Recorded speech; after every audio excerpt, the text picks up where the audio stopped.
Thank you very much. Thank you for giving us the opportunity to be here. So the point is, why do we want to talk about revolution in mobile network? Why do we want to talk about sustainability? First of all, remember 2 years ago. 2 years ago, we were at a COVID situation, very tough situation, where the industry realized again how important the telco industry were. Also, all the people working at home, and it was possible to keep working. The communications were line, we had a lifeline, and it worked. Nowadays, we are talking about additional things. We are talking about additional services, such metaverse, such digital twins, internet, IoT, and this is the reason why we talk now revolution. The result of the COVID, that we were everybody able to have all the connections, were thanks to the evolution that the mobile did the last 20 years.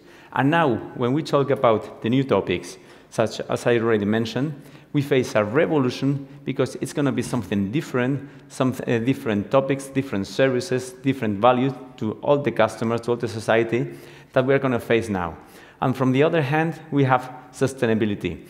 Today, it matters how do we do the things. It's not the result. It's just also how to get to the result. It's not a matter of what, it's a matter also of how you get to this result. And that's the reason because we want to talk here about revolution in mobile network and also sustainability. Jesus. Thank you, Enrique. Let's go with the agenda. 3 topics for today. First, it's sustainability challenge. It's about changing the way that we are working with the mobile infrastructure. The second thing is about best practices, approaches, and solutions. And the third one is about how telecom can accelerate to contribute to sustainability. At the end, it's about not only, it's a kind of mirroring. What we are going to demonstrate today is that it's about how to provoke the sustainability inside the telco operator, but at the same time, how we can extend this to the rest of the sectors. That's it. First thing, it's about the challenge. I'm not going to talk here about all the challenges that you can see. We are going to stress the point in 3, 4 of them. First, it's about extreme operational efficiency. This is the big theme for the telco operator, for sure. It's not only about simplification, it's not only about agile, it's as well about not just adjusting, but transforming the operation. This is the key thing in this challenge. The second one is the decoupling.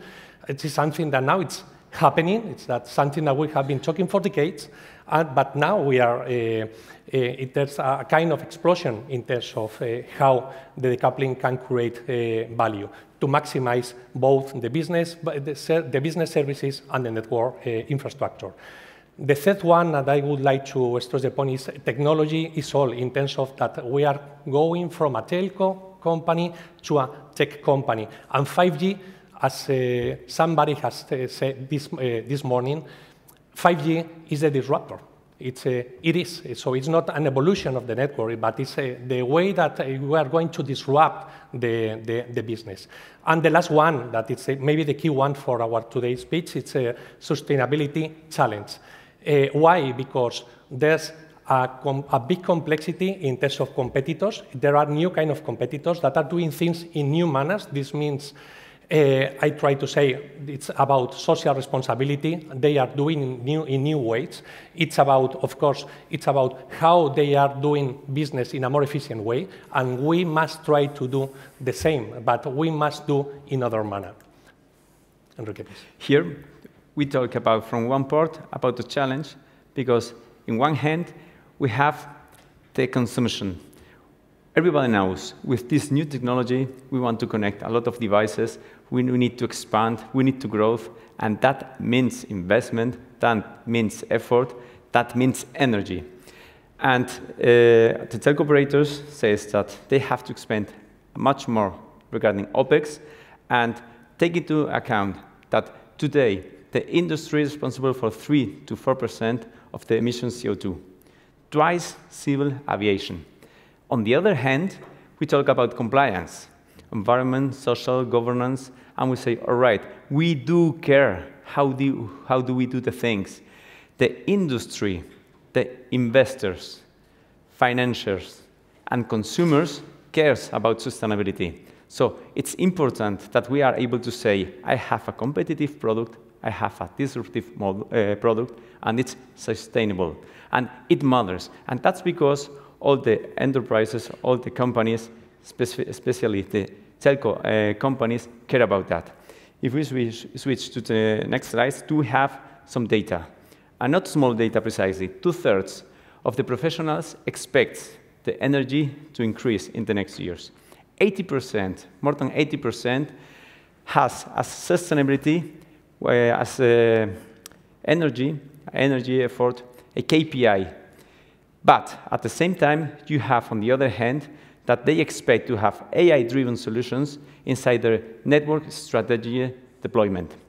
And some of them are already working on it.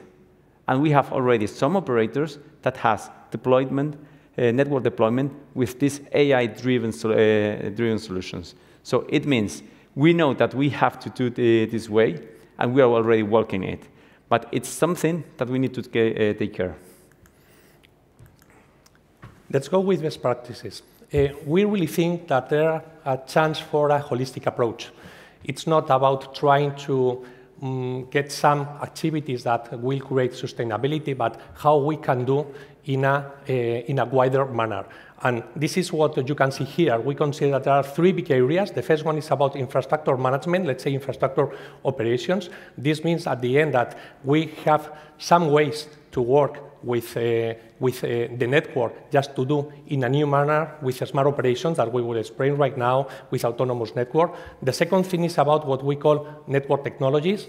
So there are a lot of cutting-edge technologies to be applied, and of course, ORAN cloudification is one of them.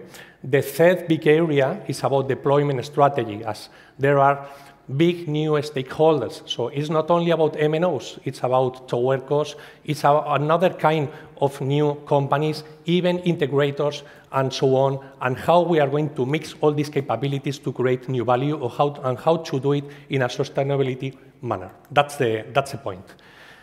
That's it. Let's go first with autonomous network. Just one very simple idea here. Of course, we know that we can apply AI, machine learning, and so on in many different manners. The point is that the zero-touch network is a promise. That's a real situation. That said, let's go with the gaps that we have. First gap, it's about network technology requirements. Why? Because at the end, the new technologies, the cutting-edge technologies, are putting pressure on how to deliver the new features. So this is a kind of need. The second one is about coexistence of networks, because we must maintain alive the traditional networks that are generating the real business, and at the same time, we need to promote the new ones. The third one is about increasing operational complexity. So as complexity is increasing, there's no way to do that operation in the common way, in the standard, in the traditional way. There's no way to do that. And the last one is about still significant level of manual task. And this is something that remains for the next years, for sure. So at the end, there are, in terms of autonomous network, there are 3 key levels that are automation, AI, machine learning, and network slicing. Let me tell you, for instance, in terms of network slicing, we are right now delivering a nice project. It's a POC with a Telemanagement Forum, with Telefonica, with let me say, with American Towers as well, where we are applying specifically network slicing to take advantage of their RAN sharing capabilities. This is critical because at the end you are using the same hardware to create different virtual networks for different operators. So both telco operators are creating their own networks over the same hardware. It's something that we are testing right now. So this is the future, and it's as simple as using just one hardware for all the telco operators. This means reducing the space. This means reducing the energy consumption. This is the real approach for network slicing when trying to be sustainable. And here again, when we talk about smart operations, we see, all right, so sorry, that was yours. I'll go with this. Thank you. Smart operations, why? let me say that smart operations is a nice way to mix many different technologies just to get something specific that is just changing the way that you are maintaining and operating the network. The first one, well, let me go to the second one first. It's XR Technical Assistant. What does it mean? For instance, it's about smart routing. What does it mean? It's about guidance to find the right equipment in the site. It's as simple as this. This kind of things really helps to the technician to reduce how they are spending their time on site, for instance. This is the kind of approach that we understand that really is valuable. Or, of course, remote equipment control that is inside as well, inside this technical assistant.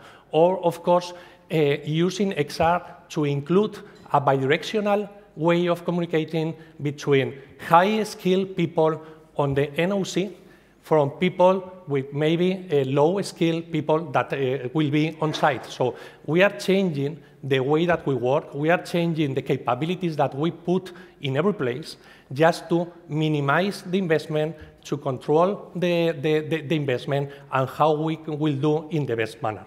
The third one is self-audit, that is about being sure that the things that must be there in on-site will be, and it's obvious, but it does not work right now. So if we are able to be sure that we have 100% precise info about what we will find on-site, we can avoid a lot of displacements of many people to on-site. For instance, it's another way of doing. The last one is virtual training, and let me tell you just some very specific figures. Now we are able to create a virtual training from scratch in 4-6 weeks, and then just to get a return of investment of 3-4 months later. It's as simple as that, just creating virtual training, avoid this kind of displacement, and preparing people to do the best with the new networks, with the new capabilities. So this works. That's the point. Now, let's go with Enrique, please. Thank you. So regarding, I think you have to go one back. Yes, sure. No. OK, right one. So this is about how do we want to find sustainability and efficiency regarding energy. And it's regarding the energy analytics and the monitoring of the data. And it's not just a theoretical, it's also tactical and practical. It's also already proven how to apply analytic models to the management of the sites. You can get a really huge, impressive savings. And we have already some outcomes seen by Verizon, by Telefonica, where do you see how you can save 40% of the energy consumed, or you can see how in very few time you get really significant savings that demonstrate that you can keep investing, you can keep consuming more devices with more Internet of Things, and with that you can be sustainable. So it's possible, it's proven. Thank you. Next topic, it's about deployment strategy. As we talked at the very beginning of our speech, it's about decoupling. And of course, decoupling means splitting business and infrastructure in some telco operators. Of course, it's not a must, but it's a real option. The second one is about all the new stakeholders, TELECOms that have started for the last 2 decades to do this. Let me go directly to the figures that you will find at the right side. Basically, it means that in the last 6 years, the TELECom companies have doubled the number of towers that they are managing. The second thing that you can see there is that a third is related to non-MNO companies, a third of all the towers that you can find in Europe. So at the end, this is a new reality. It's something that we must manage, and of course, we can take advantage of this for sustainability. So why? First, reducing number of deployments and operation duplicities. It's because at the end you are reducing the number of materials, you are reducing the energy consumption, you are reducing the maintenance activities needs that you have. The second one is about focusing on improving operational efficiency. At the end, one simple example is about using, for instance, rural areas focus, let me say remote areas where you must apply this kind of approach, this very efficient and sustainable approach to do something that makes sense in terms of business case, in terms of business model. That's why, well, the example that you can see here, it's about TBF in France, where they have been deploying for the last 3 years using the transportation axis. They have been deploying many towers just to covering rural areas again in a sustainable manner. So there's a real opportunity to do in another manner. Last example here is regarding Open RAN. And I'm not saying that Open RAN is sustainable and no Open RAN is not sustainable. I'm just focusing on that example here and how the opportunity with Open RAN in the meaning that you can put really good focus there helps you to be more efficiency. In which terms? By Open RAN, the moment you use the best of breed, the moment you put a lot of vendors, a lot of players playing together with clear focus, each of them in them where they are the best results you get. The more efficient you are, and the most results the best results. And if you go about the case of Docomo and Rakuten, in these two examples, you can see in Rakuten, for example, how they in 2 years deploy 96% of the network with ORAN in Japan, with a lot of savings regarding capex and opex. And in the same way, they did it by Docomo. Thank you. Let's go with the third topic, that is about how telecom can accelerate, how can contribute to this sustainable approach in other industries. Well, first, just some figures. This is really clear. It's about CO2 reduction, and basically we are saying that 40% of the emission savings could come from mobile and from digital tech. That's the reality. So let me say, it's a nice claim, but it's not about the claim. It's about that we are really in pushing this kind of things. So our proposal here is not to use it as a claim, but to use as the key lever for the new business in the telecom sector. You can compare different industries. Manufacturing, 16% related to the mobile impact. Power and energy, 46%. Transport, 65%, buildings, 43%. So at the end, again, it's not just an opportunity. It's the way to change let me say, it's the moment it's a kind of game changer. It's a kind of saying to the market, telecom is doing things in another way. It's not a silo. Telecom is pushing the rest of the industries in a new way. And that's one example of it. Automated valet parking. It's a real case. We implemented here in Germany with an automotive constructor, and using 5G together with private network, sensor IT, with AI, edge computing, we put all together, and it's just as simple as you have a car from an original point, you have to bring it to the testing point. As simple as that, in a manufacturing, in a park it, in a mall, and what savings you can get here. If we talk about energy, between 10 and 20% effort. But we need to think also in the effort that we put on doing that. So there are real savings here. And as Jesus mentioned, it's important. When we talk about sustainability and when we talk about returns, we talk about the whole industry, not that telco by itself is going to be sustainability. It's going to help the other industry to also be sustainable. Maybe the powerful idea is that with 5G, we are taking to the present what we could try to get in the future based on autonomous car. The autonomous car it's a promise, for sure, but we can do something similar using real and current technologies. That's the big thing, based, again, on 5G, and create this kind of sustainable business. The second one is mobility as a service. In fact, we are deploying a very specific case in a top 5 railway company in Europe, where we are trying to connect railway services with the rest of the services that you can imagine. I mean, taxis, bus, car sharing, of course, security in train stations, many different things, all of it based on 5G, and trying to connect all the data, trying to connect all the things on real time.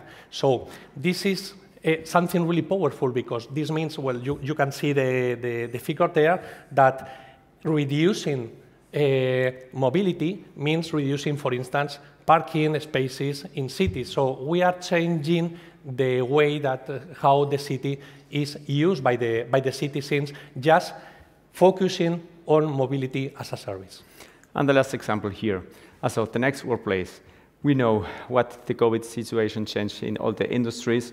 When we have the ability with a lot of sensors, with a lot of image, with a lot of data analytics to combine everything together, we can use with a more efficiency way, we can reduce a lot of energy, and we can save a lot of effort. And these are just some examples that we wanted to present you. And just one last comment here, in order to say, if you remember 20 years ago, we were really proud to belong to the telco industry. We were talking about 3G, we were the industry that was on the top. In the last years, we lose that. We just say, all right, banking may be better, automotive, why better, whatever. But nowadays, we have the opportunity again to be top of the top. In the moment that we have disruptive technology, 5G, we have a lot of services. We can put together AI, cloud, Google, cloud computing. We can put all together, and we are going to see in the near time with metaverse, we're going to be with digital twins, and it's going to be happen. It's happening already. And again, with this technology, we can do it. We can do it also in a sustainable way. Thank you. Thank you.